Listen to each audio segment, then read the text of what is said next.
A sea of defiance.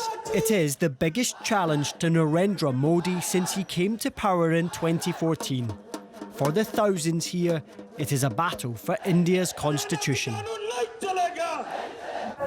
What we are saying is that NRC and CAA is definitely against Muslim, but also against the Hindus.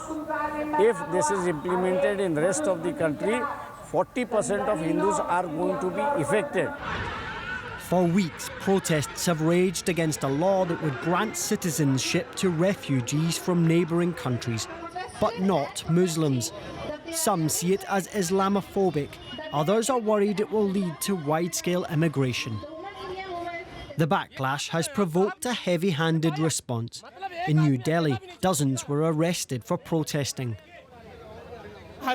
Thousands of people have been detained. We are protesting against that. People who have been detained for no reason must be released immediately. And amid heightened fears in Muslim communities of revenge attacks, police were caught breaking CCTV cameras.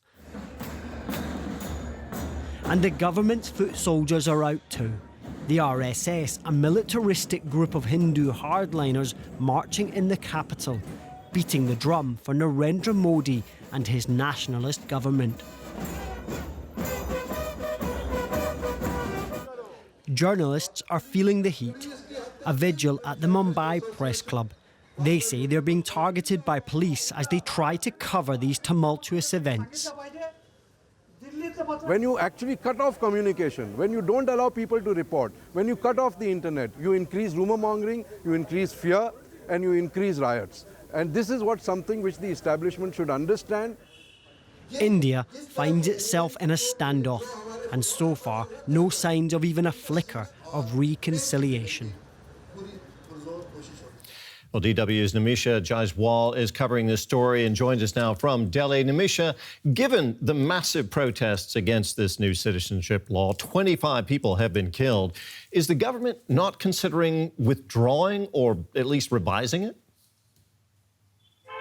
Well, Dari, it's pretty safe to say that this government will not be withdrawing this law. Every time government leaders, including Prime Minister Narendra Modi, have spoken out about it, they have placed the blame squarely on the opposition. They've called those protesting anti-social elements, and they've said that these protests challenge the national integrity of the country, and they're saying that any questions being raised about the law are based on lies. It is interesting, though, that one of the policies that this government has repeatedly talked about, a national register of citizens that will apply across the country, they're kind of pulling back on that now. The Prime Minister said that we have never talked about it, even though his Home Minister has talked about it repeatedly. And critics say that this could be because the government is pulling its punches as a reaction to these protests, though when they're talking about it, they're not reflecting any response to criticism at all.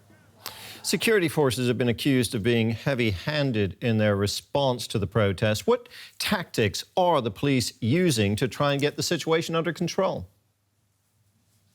Well, definitely, Terry, these accusations of brutality have come out from protesters and critics and journalists alike. The police themselves have released videos and photos showing the protesters have taken up arms and that the protesters are being violent. So the police is denying any heavy-handedness. But on its own part, there's been a massive internet shutdown today in the largest state in the country, Uttar Pradesh, in multiple parts because protests are expected. There have been shutdowns, and the police, even in Delhi, have gone out to common protest sites and appeal to locals to stop going to these protest sites. So the police itself is denying any allegations of wrongdoing, but it's holding strong against all protests and clamping down. Nimisha, thank you very much. That was DW's Nimisha Jaiswal there in Delhi.